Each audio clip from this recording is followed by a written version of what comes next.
Bem, gente, olá, prezados alunos, tudo bem? Meus queridos, primeiramente peço desculpas, né? Porque eu tive um problema de saúde. Ainda, na verdade, eu estou com uma virose muito forte e ainda não melhorei, ainda estou mal, né? Com febre, mas estou me recuperando. Mas, consequentemente, não pude gravar, né? E nem disponibilizar o material para a nossa prova final. E estou disponibilizando agora. Vou começar a disponibilizar esse material agora, para que vocês possam fazer a prova, 10 questões de múltipla escolha, entre os dias 8 e 9, e a gente encerra a disciplina, ok? Então, tivemos a primeira prova, tivemos um trabalho em que vocês assistiram o vídeo, né, para o Dia Nascer Feliz, e aí tiveram que fazer um resumo crítico, né, sobre esse vídeo, e, por fim, a prova, tá? Nessa prova, eu vou apresentar algumas questões entre, né, o pensamento de Durkheim e a educação. Mas óbvio que a prova ela vai levar em consideração todo o nosso conteúdo, tá? Então, vale lembrar, ok? Nas últimas aulas, né, que eu disponibilizei para vocês, a gente trabalhou um pouco a perspectiva do que é educação, né, com o livro do Brandão, tá? Então, ali, a gente já percebe claramente que a educação é um processo social, tá? Não é um processo natural, tá? Vamos deixar bem claro, tá? Me desculpem, tá? De vez em quando eu vou tossir, porque eu ainda estou ruim, tá? Então, vejam, né? A educação não é um processo, tá, natural, ele é um processo social e ocorre coletivamente, né, dentro das relações sociais que nós, né, como seres sociais, desenvolvemos. O ser social, né, e a gente pode dizer isso, óbvio, né? A educação vai atravessar toda a realidade dele, ok? A constituição desse ser social implica o processo educacional, mas não somente o processo educacional, mas toda essa realidade social que envolve propriamente também a educação, como a gente já viu anteriormente. Os pensadores, né, sobre a educação vão surgir, né, sobre essa educação, né, que a gente vai ficar conhecendo como educação escolarizada, institucional. Tá? Os primeiros pensadores surgem no século XVI. Né? É claro que a gente já tem um tipo de modelo, né, de formação social do homem grego, um tipo de modelo de formação social do homem romano. Isso é indiscutível, né? A gente vê isso no livro do Brandão. Todas as sociedades desenvolvem, né, esse tipo ideal de ser social, e esse tipo ideal de ser social é construído pela educação, tá? Mas, academicamente, vamos dizer assim, levando em consideração a educação como uma disciplina, como uma área de estudo, como um campo propriamente de pesquisa, tá? A gente pode localizar ali o século XVI, praticamente ali os desenvolvimentos e as pesquisas de Comênios, né, com a sua didática magna, né? Então, o Comênios ele vai produzir um livro, e esse livro, para muitos, é até um marco dessa ciência, que é a ciência educacional, ou um marco de como os pensadores, como os pensadores começaram a pensar sobre a educação, tá? E aí a gente tem Comênios, tem os filósofos, né? Por exemplo, Jean-Jacques Rousseau vai escrever um livro, né, sobre a formação educacional. É um livro muito interessante, Emílio ou da Educação, tá? É um livro do Rousseau, um livro do século XVIII, tá? E não é somente o Rousseau que vai se debruçar sobre isso. A gente tem também, por exemplo, Emmanuel Kant, tá? E sobre o Kant, eu até gostaria de apresentar para vocês um livro dele, tá? Que vai influenciar grandemente o pensamento, né? O pensamento do Durkheim, tá? Esse livro que vocês estão vendo aqui na tela, que se chama Sobre a Pedagogia, eu disponibilizei o livro para que vocês possam se debruçar, entendeu, sobre ele. É um livro interessantíssimo, tá? Esse livro do Emmanuel Kant foi publicado no finalzinho do século XVIII para o início do século XIX. Nesse livro, vocês encontram inúmeras questões, inúmeras perspectivas, né, que vão influenciar o pensamento do Durkheim. Tá? Durkheim, por exemplo, de certa forma, quando ele vai analisar o processo educacional, ele vai ser influenciado fortemente pelo pensamento do Immanuel Kant, né?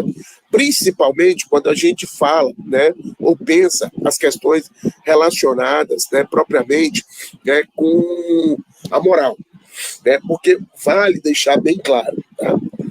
O ensino moral, as leis morais, a conduta moral, para Durkheim é o objetivo da educação. Durkheim, na verdade, ele pensa que a educação ela deve formar o ser social para integrar o ser social dentro da sociedade e permitir que a sociedade ela sobreviva, se mantenha o quê? Coesa, não se desestruture. Tá? A desestruturação da sociedade, para Durkheim, é causado, entendeu? Pela falta de uma educação moral consistente. E a educação, ela deveria fazer esse papel, ou ela serviria a esse papel. É interessante, né? Eu vou voltar aqui rapidamente no livro do Immanuel Kant, e a gente vai ver, por exemplo, logo no primeiro capítulo, tá? Do livro do Immanuel Kant. Vou deixar aqui, vou até frisar aqui para vocês, tá? Então vejam, logo na introdução, observem, tá? O que Immanuel Kant vai dizer, que é muito parecido com o que o Durkheim ele traz para a gente. O homem é a única criatura que precisa ser educada. Por educação, entende-se o cuidado de sua infância, a conservação, o trato, a disciplina e a instrução com a formação. Consequentemente, o homem é infante, educando e discípulo. Mais na frente, né, vocês vão encontrar ainda nessa introdução o Kant afirmando, vejam, logo nessa página 442, né, no primeiro parágrafo, vejam, a disciplina transforma a animalidade em humanidade. A espécie humana, um pouco mais abaixo, vejam, a espécie humana é obrigada a extrair de si mesma, pouco a pouco, com suas próprias forças, todas as qualidades naturais que pertencem à humanidade. Tá? Mais adiante, a gente encontra novamente a disciplina, é o que impede ao homem de se desviar de seu destino, de desviar-se da humanidade através de suas inclinações animais. Já na página seguinte, né, na página, eu falei 442, mas é 12, e na página seguinte, página 13. Observe, tá? A disciplina submete o homem às leis da humanidade e começa a fazê-lo sentir a força das próprias leis. Tá? Então vejam, mas isso deve acontecer bem cedo. Tá? Todo esse livro do Durkheim, tá? Ele apresenta a educação como um processo de disciplinamento fundamental à inserção do indivíduo na sociedade. Para Kant, assim como para Durkheim, e aí Durkheim vai vir posteriormente, observem, Kant, final do século XVIII, início do século XIX, Durkheim, século XIX e início do século XX. Tá? Desculpe. Tá? Tanto Durkheim como Kant acreditavam que o processo de construção moral, essa formação que o processo educacional traz, permite o indivíduo ser inserido na sociedade e permite à sociedade, entendeu? Sobreviver, se manter, se produzir e se reproduzir. Tá? Então, tanto para Kant como para Durkheim, isso é o ideal da educação. A educação ela tem essa concepção, ela tem essa perspectiva. Vejam no livro do Durkheim, aí eu já citei para vocês, né? A gente vai abrir aqui rapidamente na página 53, tá? Vamos aqui à página 53 do livro do Durkheim, um pouco mais adiante. Deixa eu abrir aqui para vocês. Eu quero que vocês tenham uma noção clara de como o pensamento do Durkheim ele também tem a ver com essa perspectiva, da educação. Tá? E o Durkheim vai citar o Kant. Logo aqui, né, por exemplo, vejam, né, na página 44, ó, segundo Kant, tá? O objetivo da educação é desenvolver em cada indivíduo toda a perfeição da qual ele é capaz, né? Então vejam, né, como o Durkheim vai ser influenciado pelo pensamento kantiano e como o pensamento kantiano, e não só o pensamento kantiano, vai convergir para essa concepção durkheimiana sobre a moral, sobre o pensamento moral. O livro do Kant está disponível para vocês na biblioteca, para vocês lerem, para que vocês tenham, né, uma ideia melhor dessa concepção sobre Durkheim. Vamos aqui na página 53, rapidamente, e aí a gente tem a definição, né, de educação em Durkheim, tá? Observe, tá? Segundo Durkheim, lá no finalzinho da página 53 e início da página 54. Chegamos, portanto, ao seguinte enunciado: a educação é a ação, né? E aí vejam, a educação é a ação, tá, exercida pelas gerações adultas sobre aquelas que ainda não estão maturas, né? Ou seja, aquelas gerações que ainda estão em desenvolvimento para a vida social. Ela tem como objetivo suscitar e desenvolver na criança um certo número de estados físicos, intelectuais e morais, exigidos tanto pelo conjunto da sociedade política, quanto pelo meio específico ao qual ela está destinada em particular.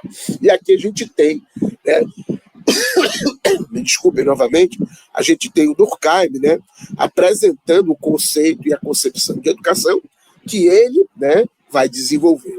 E essa concepção, óbvio, ela é interessantíssima, tá? E nesse livro do Durkheim, né, vocês encontram toda essa concepção, né, Educação e Sociologia, o livro do Durkheim, você encontra toda essa concepção, e outros escritos do Durkheim também apontam para a mesma concepção e para a mesma perspectiva. Essa ideia de que a educação, né, ela serve para construir o ser social de cada um de nós e, consequentemente, permitir que esse ser social se integre na sociedade, faça parte da sociedade. Tá? Isso, né, segundo o pensamento de Durkheim, é importantíssimo. Uma questão também, né, que a gente pode, por exemplo, fazer o resumo dessa perspectiva, está na introdução, né, e aí eu indico para que vocês leiam a introdução do livro, né, do próprio Durkheim, que foi escrita pelo Paul, desculpe, tá? É muito complicado, né? Tá gripado e tá aula ao mesmo tempo. Pelo Paul Falconet, tá? O Paul Falconet faz uma pequena introdução ao livro do Durkheim, né? Sociologia e Educação. E no livro, nessa introdução do Paul, a gente vai ver já aqui na página, vamos lá, na página 11, entendeu? Uma definição clara dessa concepção durkheimiana, tá? Vejam aqui, né, na página 11, tá? Só um minutinho, entendeu? Ele vai dizer o seguinte, tá? Sobre a concepção de Durkheim, né? Ou seja, a concepção da educação, né, no pensamento durkheimiano. Vamos começar a ler na página 10, tá? Na página 10, no último parágrafo. Mas por que há de ser assim, necessariamente? Porque em cada um de nós, pode-se dizer, existem dois seres, que, embora se mostrem inseparáveis, a não ser por abstração, não deixam de ser distintos. Um é composto de todos os estados mentais, que dizem respeito não a nós mesmos e aos acontecimentos de nossa vida pessoal. É o que se poderia chamar de ser individual. O outro é um sistema de ideias, sentimentos e hábitos que exprimem em nós não a nossa personalidade, mas sim um grupo ou os grupos diferentes dos quais fazemos parte, tais como as crenças religiosas, as crenças e práticas morais, as tradições nacionais ou profissionais e as opiniões coletivas de todo tipo. Este conjunto forma o ser social. Tá? Observem, né, como Durkheim vai apresentar essa perspectiva. Né? Observem como Durkheim ele vai colocar, né, essa junção do ser social, né, e o processo educacional atravessando essa realidade. Tá? Então, esse conjunto forma o ser social. Constituir este ser é cada um, constituir este ser em cada um de nós é o objetivo da educação. Então, observe, né?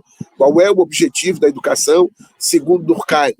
É constituir, né, esse ser social em cada um de nós. E isso é de suma importância no pensamento durkheimiano, que é algo, desculpe, semelhante ao que está posto lá, entendeu? Já no livro do Immanuel Kant. Observem ainda o que o Paul Falconet vai falar um pouco mais adiante, tá? Sem a civilização, o homem seria apenas um animal. Foi através da cooperação e da tradição sociais que o homem se tornou homem. Moralidades, linguagens, religiões e ciências são obras coletivas, coisas sociais. Ora, é através da moralidade que o homem estabelece a força de vontade dentro de si, dominando o desejo. É a linguagem que o eleva acima da sensação pura.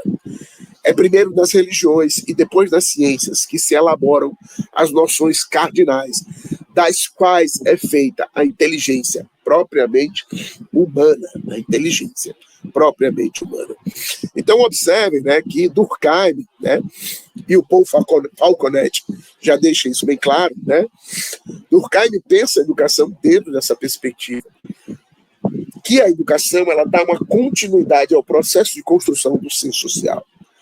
E Durkheim não acredita, né, que a educação possa ser revolucionária, ou que a educação possa, por exemplo, criar uma perspectiva revolucionária. Durkheim não vai por esse lado, né, da concepção propriamente da educação, diferentemente do pensamento de Karl Marx e diferentemente dos marxistas, que a gente vai ver posteriormente numa aula seguinte. Tá? Durkheim, ele percebe o quê? Ele percebe que a educação é fundamental para fazer com que os indivíduos possam conviver uns com os outros. Né? E a lei, a moral, se torna algo fundamental. Antropólogos como Lévi-Strauss, por exemplo, famosíssimo, né? Lévi-Strauss é um dos antropólogos mais famosos da França, é considerado o pai do estruturalismo. Ele, por exemplo, vai ter uma longa carreira aqui no Brasil, né? Vai passar aqui quase 20, 30 anos da sua vida, estudando, pesquisando, né? E trabalhando com inúmeros povos indígenas, né? Conhecendo, né, esses povos, né, que mais afastados da civilização. Consequentemente, o Lévi-Strauss, ele vai dizer, num dos livros dele, que é muito interessante, O Cru e o Cozido, que é justamente a criação da lei, ou das leis, ou da regra, que faz com que a gente deixe de ser animal e nos tornemos humanos. As leis, as regras, essa moralidade que nós criamos, ela é fundamental para a hominização e a humanização do ser social, né, e dos indivíduos. Parem para pensar. Imaginem, né, o trânsito nas grandes cidades, ou mesmo numa cidade pequena, como Mossoró, de porte médio, né? Desculpe. Imagine se não tivessem regras. Se a gente não obedecesse às leis de trânsito, se todo mundo passasse no amarelo, no verde ou no vermelho, sempre que quisesse, entendeu? Descumprindo todas as leis de trânsito. O que vocês acham que ia ocorrer numa grande cidade? Era um caos. A gente não teria uma ordem, seria impossível trafegar, entendeu? Em cidades como Mossoró, como Fortaleza, como Natal, como São Paulo, Rio de Janeiro. É algo inimaginável. Né? E isso no mundo inteiro. As regras de trânsito, observe, elas são iguais, né, em praticamente todos os países. Tá? Você sai aqui do Brasil, vai para a Argentina, vai para o Uruguai, vai para a Colômbia. E eu digo isso, né, porque eu já andei por esses países e andei de carro, né, aluguei um carro lá, entendeu, na Colômbia, na Argentina, no Uruguai. E observe, são as mesmas regras. As mesmas regras. Fui no México, né, aluguei um carro no México. As mesmas regras, né, de conduta, de tráfego, de trânsito. Imagine, né, se isso não existisse. Era um caos na realidade social. Então, esse fundamento da moralidade das regras de Durkheim tem algo importante a nos dizer. Tem algo fundamental. É óbvio, né, que não é tudo, porque Durkheim, de certa forma, a gente vê nesse livro, o Durkheim, por exemplo, ele acredita que o Estado ele deve sim fornecer educação, mas essa educação ela não pode ser uma educação política, politizada, tá? Então, Durkheim é contra a politização né, no processo educacional. Para Durkheim, o processo educacional tem que ser neutro, né? Se é possível, creio que não, porque, consequentemente, né, não existe neutralidade, né, no processo educacional, porque o processo educacional ele já é uma crítica em si, entendeu? É óbvio que é importante que a gente faça essa transmissão das leis, das regras, né? Mas, se ela fosse neutra, a educação ela não movia e não transformava a realidade dos indivíduos. E aí a gente vai ver essa discussão um pouco mais na frente com Karl Marx, tá? Então, aqui, para a gente finalizar, né, esse encontro entre Durkheim e a educação, é claro que vocês precisam ler mais, entender um pouco mais, né, sobre o pensamento durkheimiano, mas vamos aqui a esse último trecho aqui que o Paul Falconet cita, né, e, consequentemente, é interessantíssimo para a gente compreender o que é esse processo educacional. E aí, na página 11, vejam, tá? O que o Paul Falconet, citando Durkheim. Segundo Durkheim, este ser social não se encontra já pronto na constituição primitiva do homem. Foi a própria sociedade que, à medida que ia se formando e se consolidando, tirou do seu seio estas grandes forças morais. Ao entrar na vida, a criança traz apenas a sua natureza de indivíduo. Portanto, a cada nova geração, a sociedade se encontra em presença de uma tábua quase rasa, sobre a qual ela deve construir novamente, tá? Justamente o ser social, certo? É preciso que, pelos meios rápidos, ela substitua o ser egoísta e asocial, que acaba de nascer por um outro capaz de levar uma vida moral e social. Esta é a obra da educação, tá? Então, gente, observe esse finalzinho, né, esse último trecho, né, Durkheim falando. É preciso que, pelos meios rápidos, ela substitua o ser egoísta e asocial, que é esse ser natural que nós trazemos, assim que nascemos, que acaba de nascer por outro capaz de levar uma vida moral e social. Veja, moral e social. Esta é a obra da educação, segundo, né, o Durkheim. Ok?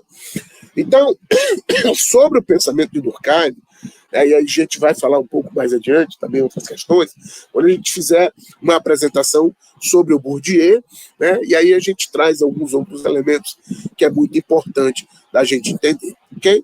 Valeu, gente, obrigado, um abraço.